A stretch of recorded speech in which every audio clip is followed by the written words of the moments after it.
just going through our daily Facebook Women in Paris pages. Oh, yeah. Okay, so Justine and I are part of a couple Women in Paris Facebook pages, which really never cease to impress upon us that we seem to be living really just, how do I say? It's really hard to say this unless you know the content that is being shared on these pages.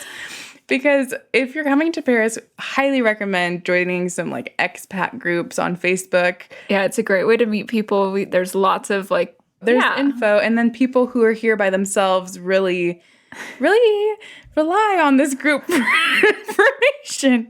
For example, one person has asked the entire group about waxing their vagine. Oh my God, I forgot about that. And they were like, how much do you all? And they were, I've only ever shaved before. What do I do? And people will answer explicitly. Yeah. And then there are a lot of requests, which I think are quite sad, when it's like women who are saying horrible things that their partners have done to them. And then the end of the post is like, but what do you guys think? Do you think I should stay or leave? And I'm like, why are you asking? Get out. If you're posting this, you know it's bad. You know it's bad. Because it's like they moved their entire lives for this person. And then so they're big a-holes. But anyways, the one you came across the other day. The most recent, which I thought was just hysterical, was basically these women were talking about ways of self-defense when you're walking home at night, you want to keep yourself safe, whatever.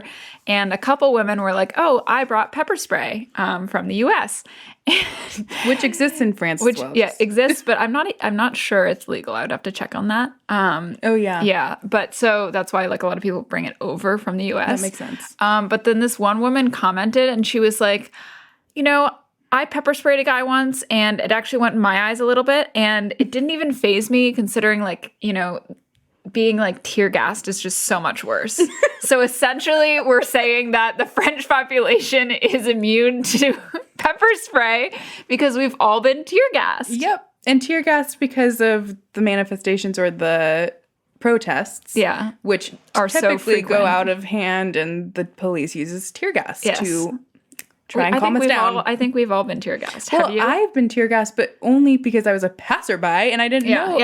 Of course, as a passerby. I know, but you're walking down the street and you're like, what is burning my eyes right now? Yeah. And then you're like, oh, there's a protest there. Let me just turn the other way, please. Yeah. So basically this woman was like, yeah, basically the pepper spray is ineffective on the French population because we've seen work.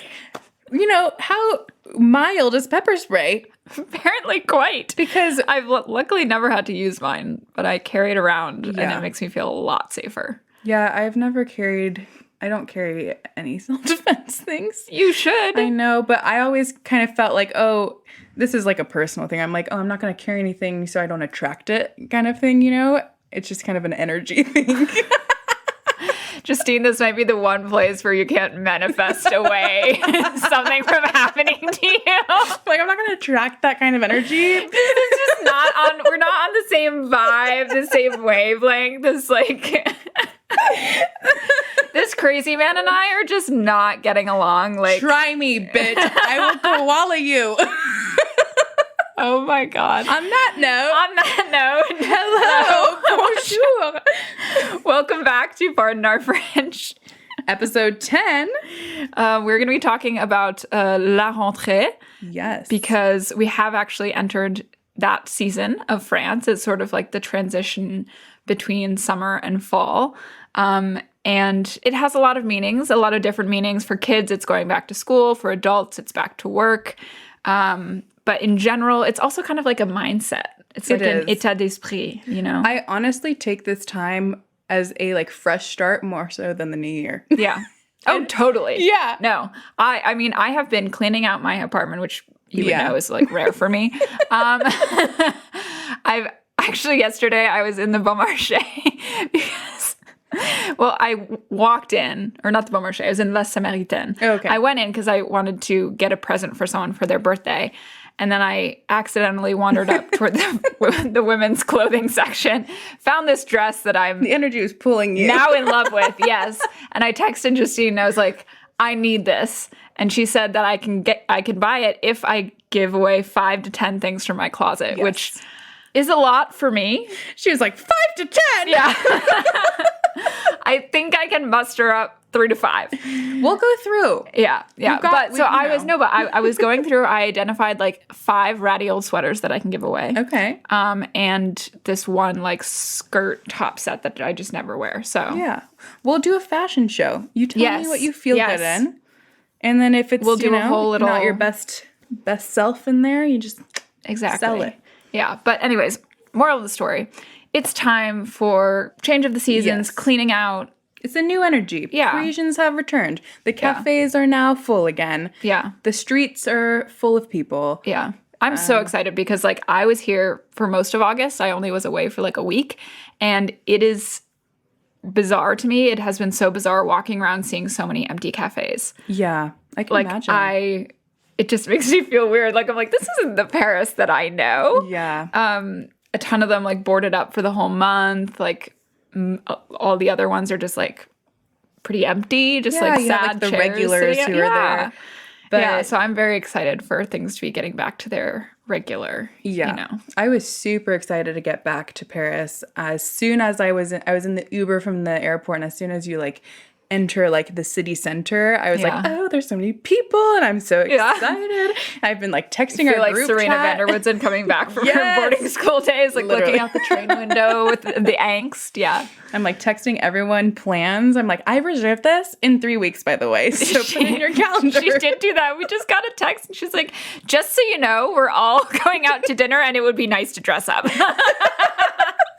Which I love. Absolutely. I love. So we are doing that. Yes. It's a great time. I'm very excited. I've booked all my Pilates classes. I'm going back to the gym. Yes. After all that pizza in Italy. Well deserved.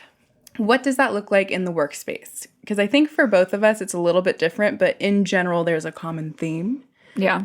How's it been for you? Because you were working during this time. Yeah, I was working literally except for that 1 week. And so it was really nice in August to be able to work from home a lot more. That was like definitely something that gets very relaxed in the summer. And then this Monday, we finally went back to our normal meeting schedule. And the head of our division was like, hope everyone's, doing well, getting back into this whole work thing. Like, that's just the vibe, is like everyone was so just had fully embraced the vacation. And I think that's wonderful. Yeah. And so it's true. Like, I passed him in the hall later that day and I was like, hey, like, how was your vacation? He was like, it's going to take me a couple of days to like get back into it. And I was like, I totally get it, But that's nice. It's like a realistic view of things. Yeah. And I think that's wonderful that even like head of the division and like all the other higher ups as well got to take their time as well. And I was, in for most of the month. I did go into the office a lot because there's AC. Oh, that's nice. Unlike here. This week we're having a bit of a heat wave. It's not as bad as it's been in past years, but this whole week, every day it's going to be about 90 degrees Fahrenheit. Yeah, and it's bad considering we've only had rain. Yeah. So you have like winter weather, and now we're all of a sudden like, oh, by the way, here's the summer you wanted. Yeah, literally. The week you go back to work. Yeah.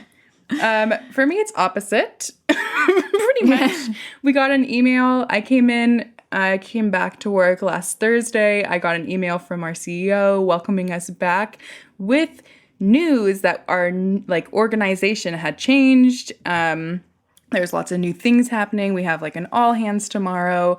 Wow. We had 14 new joiners today that I'm for those of you who don't know, I am part of like the people team, HR talent in our company. And so I'm in charge of all the onboarding. So it was like, hey, welcome back. Here's 14 people you need to onboard. And I was like, Jesus. Oh my God, can I onboard myself, please? Because I forget how to work. Yeah. You guys are so like fast growing that I just like can't imagine that many people like joining your team like on the regular. Exactly 1 year since I started on Wednesday. And when I started, we had like 175 people in the entire company, and today we have 384. Isn't that wild? That's nuts. It's insane. So, yeah, things are busy. Our work does, like, they want to make it fun, so they decorated the entire first floor. There were balloons and like a welcome back sign, and like on all of the balloons there was like a little like scroll thing tied to it, and you open it and it tells you to like do something to mingle with someone. Oh my God. And it was like fist bump 3 people around you. I hate that. I hate that. It was like really coming back to school. So it's like they're trying to make things fun and lighthearted. We also have like a back to the office party, which is next week, I think, and That's it's camp nice. themed. Oh. Yeah, and not camp like camp, but like camp like summer camp.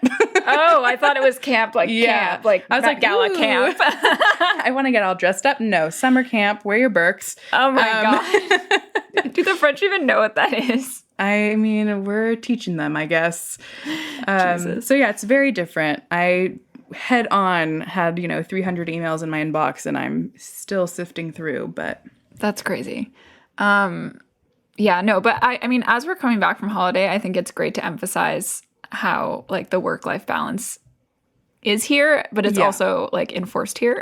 It is by French law.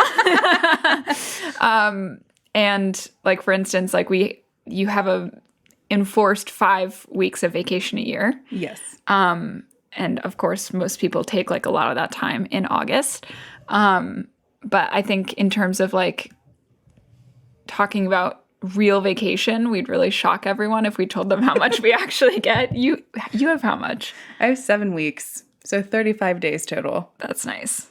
And there's RTT in France. I don't know if you do RTT because your I don't think organization's a little bit different. But basically, they're enforced days that you get one each month.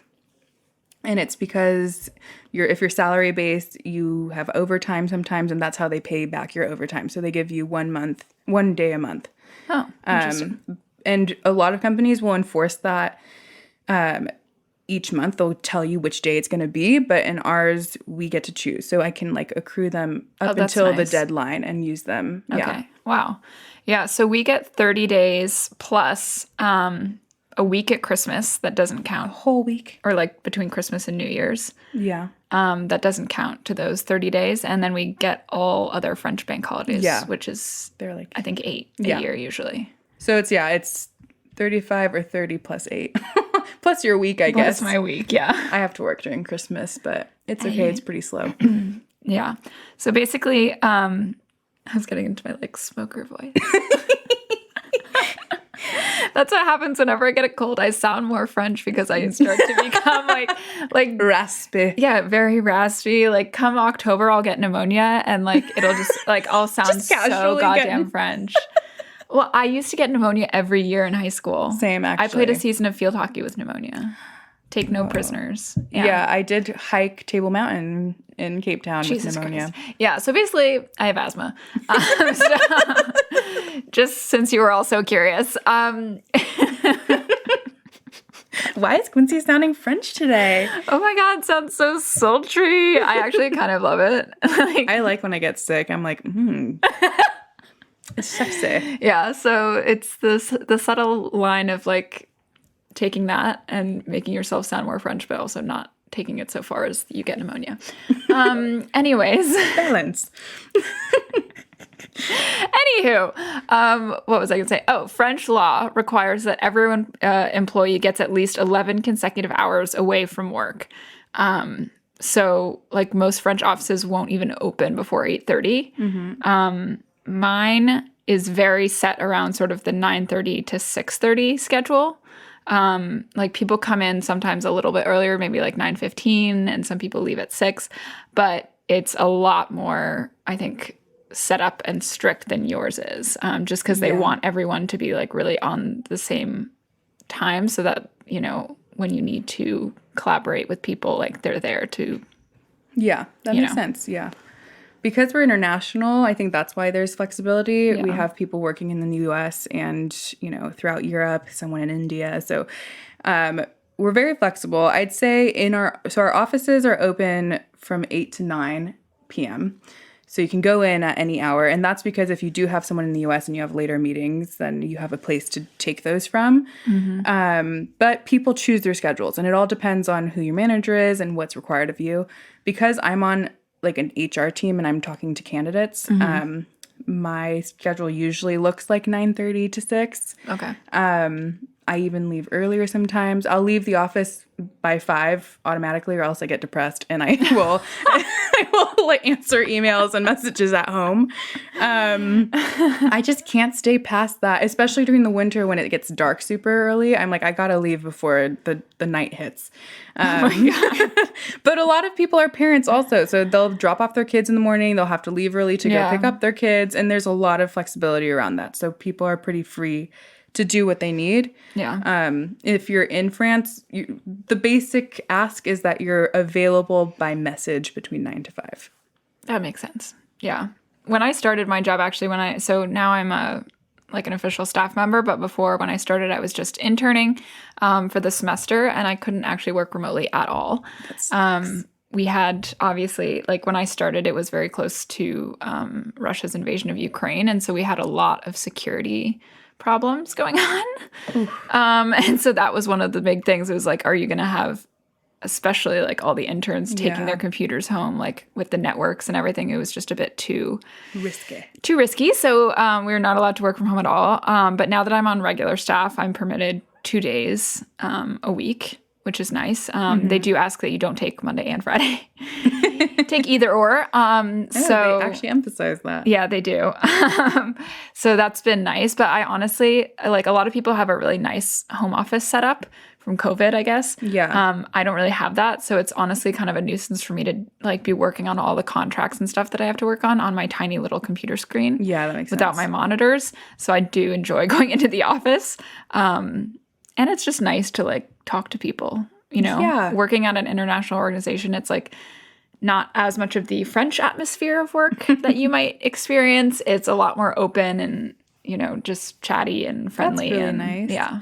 It's pretty open too, but I don't know. I feel like Do you feel like you're on the outside of it? A little bit, because it's a biotech and I'm not in like science parts of things. So a lot of the conversation is around what they're doing at work and like articles they read. And I'm like, I don't know what you're talking about. So I'm not even going to insert myself into this.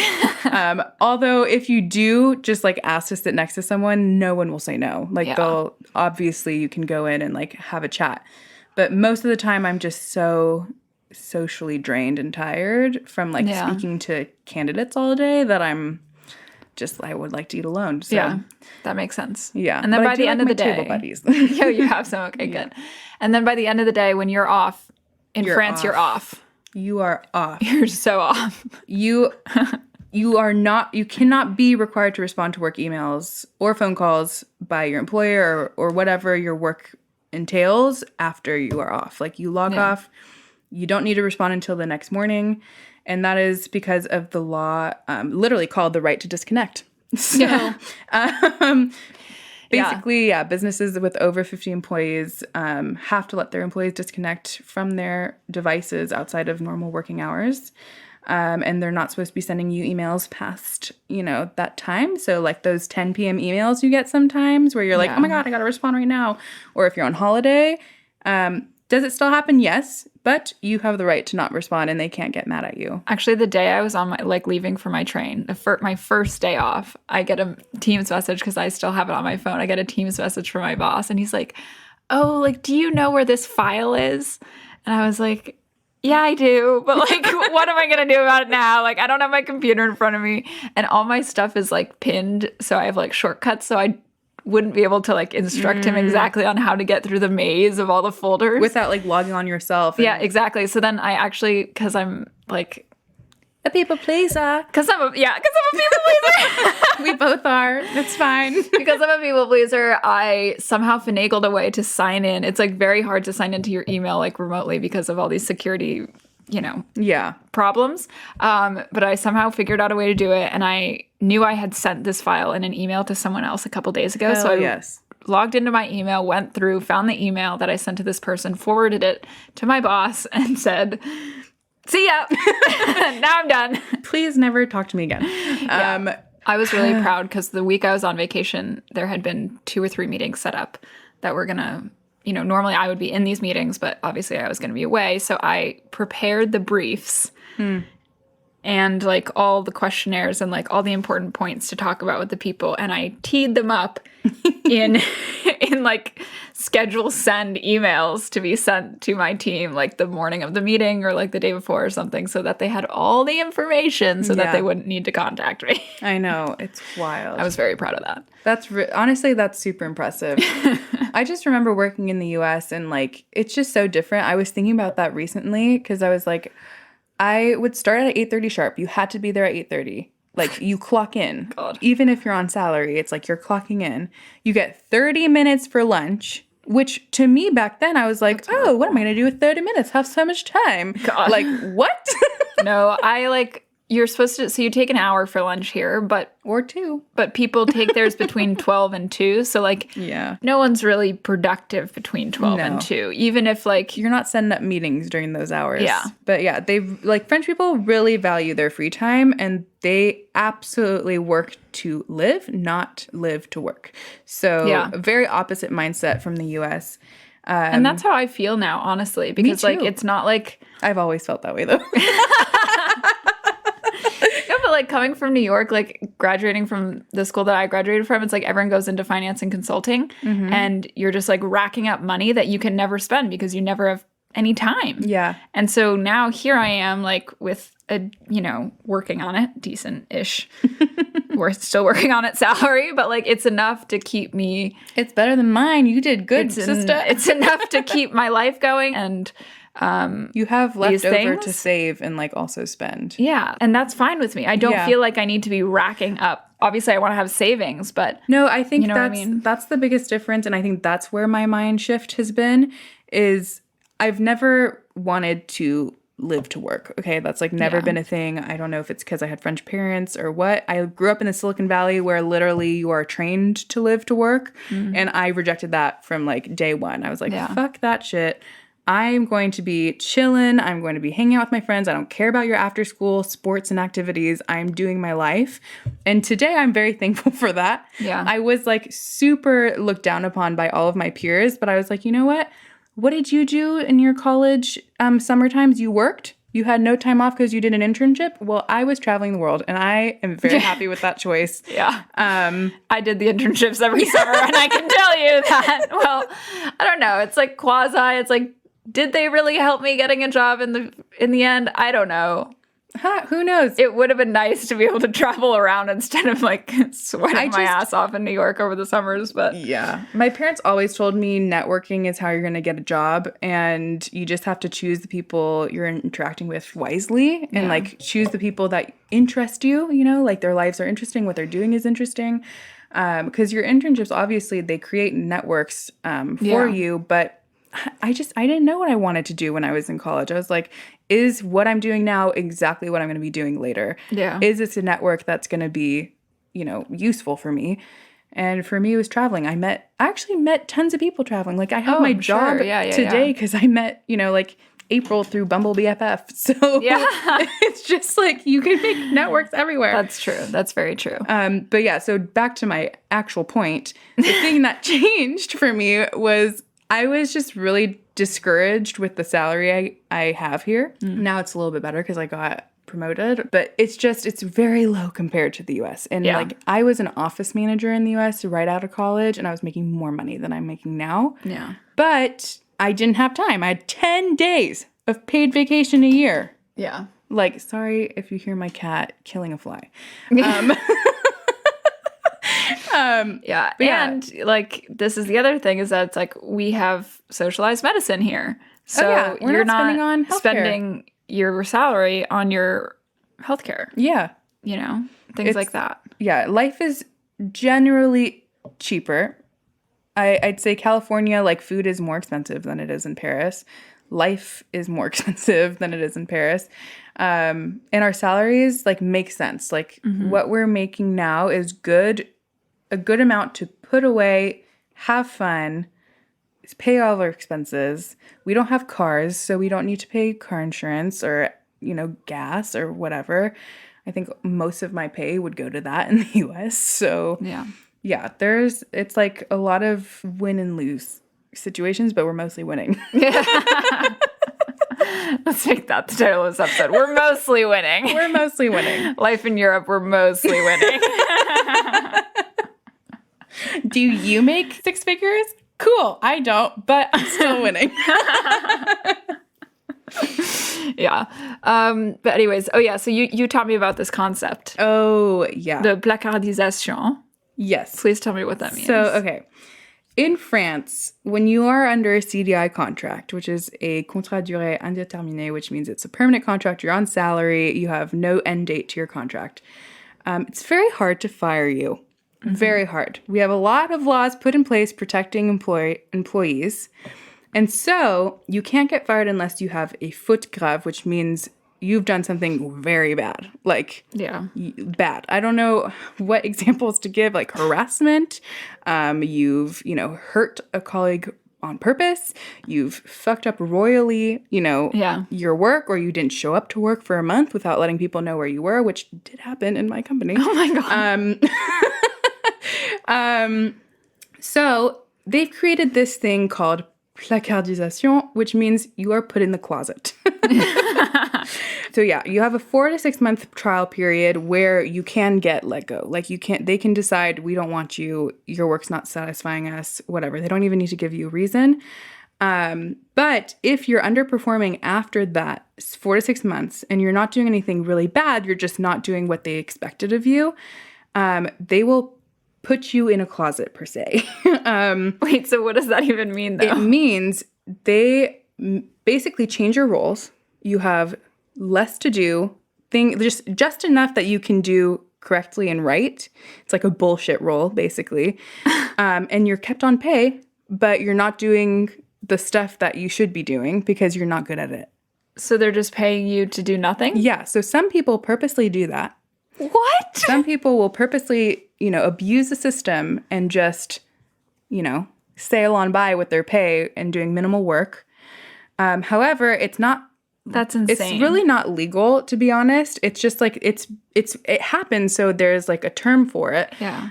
But it's not enjoyable for either party because the employer is losing money. Yeah. And the employee is being regarded as this person that's like, they don't want you here, obviously, but you're still staying there. And that actually happened to one of my coworkers recently. And she decided to just mutually agree to leave. Yeah. What you can do if this happens is you can get your employer in trouble. You can take them to court. You can get tons of money out of them. Wow. And there have been so many lawsuits and incriminations surrounding this this concept of being put in the closet. So it's very interesting. I had never heard of that. It's placardisation. Yeah, it's not like the U.S. where people can fire you on the spot for no reason. Like here, you gotta hop through hoops. What is that term? Jump through hoops? Jump through hoops. Hop through them hoops. I've been speaking too much French lately. Gosh. Yeah, so I guess here's to us not getting put in the closet. Yeah. I hope that for both of us. Yeah. Yeah. And so if you ever were to find a job in France, something to know that's also a bit different from the US is that French companies have a really long hiring period. So you can go through like 6 to 10 rounds of interviews before you're offered a job. And that can last between like 1 and 3 months. Like my process took like 3 months. So. Yeah. The role I'm currently applying for actually none of these French laws apply to my organization because it's an international organization, but even it is a very long hiring process. Yeah. So lots of I feel people on that. Yeah, and it's like you can know who you want your candidate to be from the start, but you have to give, equal opportunity to all of the candidates. So you put them through the same amount of interviews, and they have to go through every step. So I feel like in France there's more of a hierarchy in the workplace than there is in the US. So much. And so they have to go through each level. Yeah. At my company there are 7 levels. I don't know how. We are re-leveling this year, so I couldn't even tell you because they have not given us any explicit information about that. But yeah, there's, I think there's like 4 main levels and then levels within the levels and even levels within that. So it's very complicated. But it's true that like if you, but it's true that if you do like want a pay raise, you have to essentially like re-interview for the higher level. So that's something that I will be. That's something our company's implementing. That's basically what I'm doing now. Yeah, that's true. You're the favored candidate, but you got to go through it. Yes. Indeed. Yeah, so some things to know about the French work culture. Yeah. Very different. Some things are amazing. I love how many rights we have as employees. It's great. It's really night and day in comparison to the U.S. You have a voice, which is cool. But then there's things, that aren't as cool, and that's fine. We take it. We take it, yeah. Anyways, what do we have coming up this week? You're kind of... Wow, I'm getting back into things. My parents are still here, so lots of plans with them. Yeah. I have a friend getting married, so we're going to go wedding dresses shopping. That's exciting. Yeah. Some places in Paris or outside? Inside. Okay. So we're doing the champagne and all. Oh. That's just next level when you're doing it in France. It's like, okay, when you're at Kleinfeld in New York with the champagne, fine. But like you're in Paris with the champagne. Yeah. That's quite nice. I'm going to my host sister for my year in Rennes 25th birthday weekend at their chateau. Casual. In Bourgogne. I'm very excited. I'm actually, because it's kind of out there in the middle of the countryside, I'm carpooling with some of her friends from business school. Interesting. Which will be... Yes, interesting. Either socially draining or very good. Yeah. Maybe both. Yeah. Maybe just both. Stick your headphones in and take a nap when you're tired. Yeah. So, what is that? I think it's like a 5-hour drive. So but it's to a chateau. But you the end of the journey is at a chateau, so that's pretty nice. What's the theme again? Oh, it's disco. Yes. So I'm wearing these Mauve pants that I bought last year for New Year's, and I swore to myself that if I spent this much on them, I would wear them more than once. I've now worn them 3 times. This will be 4th, I think. So I'm very excited. But yeah, the chateau is incredible. I've actually been a couple times for Christmas, and... Just who has a chateau? It's gorgeous. It's gorgeous. Yeah, I'm really curious, though, because there are going to be, like, 30 people there. So I think they might have to, like, open up parts of the house that are not normally open. And I'm not exactly sure how the sleeping arrangements are going to go. That's wild. Yeah. I don't even know 30 people. Literally, we were planning my birthday this year because Jean's out of town. And I was like, can we just have a slumber party with Lucy and Quincy? I was like, I don't know what I want to do. Yeah. You know what? I came across my calendar from last year when I was doing all this like fall cleaning, and I opened up to a page where there's a sticky note with the list of people I had invited to like a previous party last year. And I was like, yeah. What? We used to have big parties last year. Why? I know. It's wild. I know why we don't now, because it trashes our apartments. But it's terrible. Yeah. If you think back, because Halloween is coming up, and I'm getting into that spooky mood. But if you think about it, the first year we ever had a Halloween party, we had like 50 people in your apartment. That was insane. That was so bad. I remember at one point it was like midnight maybe, and we opened the door, and like 12 people come in who like I've never seen before in my life. They're totally random. And I was like, okay, this is the point at which you shut it down. The actual nice thing about French people, though, is that they will introduce themselves and, like, bees you when they come in. It's not in the U.S. where they open, they're like, hey, what's up? Here's the beer. Yeah, no, they're all like, they're like, hello, thanks for the invitation. Yeah. And it's like, I don't know who you are, but hi. Thanks for being polite. Or, like, I'll be talking to someone, and they'll be like, this apartment is insane. And then, like, I'll be like, oh, yeah, like, I moved in. They're like, oh, this is yours? Yeah. And I'm like, yep. Thanks for coming to the party. But then last year we had like 15 and it was super fun. Yeah. And I feel like even this year will be less than that. Yeah. And it'll be super fun. Yeah, exactly. It's just the beauty of dating. Less is more. Less is more. We learn. So anyhow, we will be back next week. We shall. And we wish you a lovely rentrée. À bientôt. À bientôt. Au revoir.